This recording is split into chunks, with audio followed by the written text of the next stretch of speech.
Hi and welcome to Hihu, and in this video we'll be unwinding and taking things a little bit more casual. Sometimes you might not be in the mood to devour an intense 12+ hour long game. You might just want to sit back and do something casually. So in this video we'll be taking a look at one of those games. The game I want to talk to you about is Jazzpunk, a first-person walking simulator that prides itself on its bad yet funny puns, dad jokes, and visual gags. This game is a cyberpunk version of falling down the rabbit's hole. Straight off the bat, there are two types of people in this world. People that like walking simulators and people that don't like walking simulators. Most of the simulators I play take more of a serious tone. However, I do enjoy things on the lighter side, and this game is light. Basically, we need you to infiltrate the Soviet consulate. This is one of those games that isn't exactly about the end destination. In fact, the end destination is pretty underwhelming and pretty bizarre. But it's all about the journey in Jazzpunk, and what a weird yet fun journey that is. This game has you play as Agent Polybank, and you are assigned missions inside an abandoned train carriage, and you start each mission by taking prescription missionol tablets. Each mission has a pretty simple task like retrieve data and then escape. However, the game has so many distractions you'll find yourself doing the main task last. This game is all about the gags and these satirical minigames. A lot of them arc back to old retro games like Frogger and Space Invaders. My personal favorite was Wedding Quake, which is a straight up wedding parody of Quake. Fight! Champagne! Mandlev gained the lead.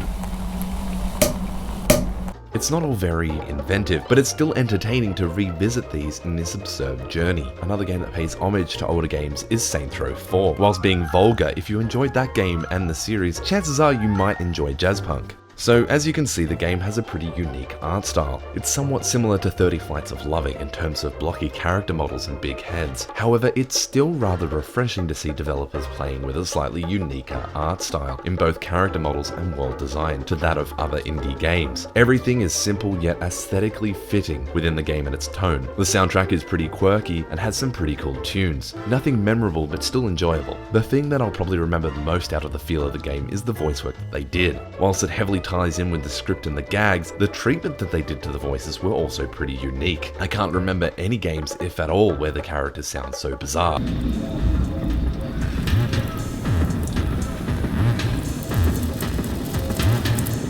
Ass! Take my advice. Never overclock your underwear. Can you spare a bite to eat? I like to drink motor oil. The government. The government's. Can you give me a nibble of that cookie? So how's it best to play Jazzpunk? I'd say it's fun to play with a mate and a few beers in hand. It's some couch-worthy fun to play for the giggles and a few hours to take your mind off things. Now, humor is a very subjective platform, so without giving too many gags away, I'm going to compare the type of humor you are to expect from this game. This isn't Stanley Parable in terms of the type of humor you are likely to experience. This is more like Tim and Eric the video game. It's like as if Adult Swim made a short 2-hour-long walking simulator. It's silly, it's cheesy, and it's funny. It doesn't require much thought and everything is taken at face value. It's all about the gags in Jazzpunk. The fact that these might be horrible gags might make them funny. I personally found myself laughing way too much, but I do know a few people out there where this didn't click for them, and that's fine. There are a lot of walking simulators out there that have left a lasting impression on me, both serious and not, and I don't think Jazzpunk is one of those games. But it is definitely a game that you can enjoy for 2 or 3 hours and remember for being enjoyable, but you might not exactly remember as to why. I look back at Stanley Parable and remember the narration and how ludicrous the narrative could get. Follow this train of thought for a minute, just stick with me. Now we can both agree that the nature of existence is in fact a byproduct of one's subjective experience of that existence, right? I look back at Nason C and remember a game for beautiful yet simplistic visuals. And that's probably the one and only downside to Jazzpunk. There are so many small things in this game, you don't really get to take one big one. But don't get me wrong, this is a really enjoyable, funny journey down the rabbit hole. The game sells for around $15 at full price, and if you were desperate, go for it. Personally, I think that's a little tad high for a 2-hour experience. Maybe $10 would be okay.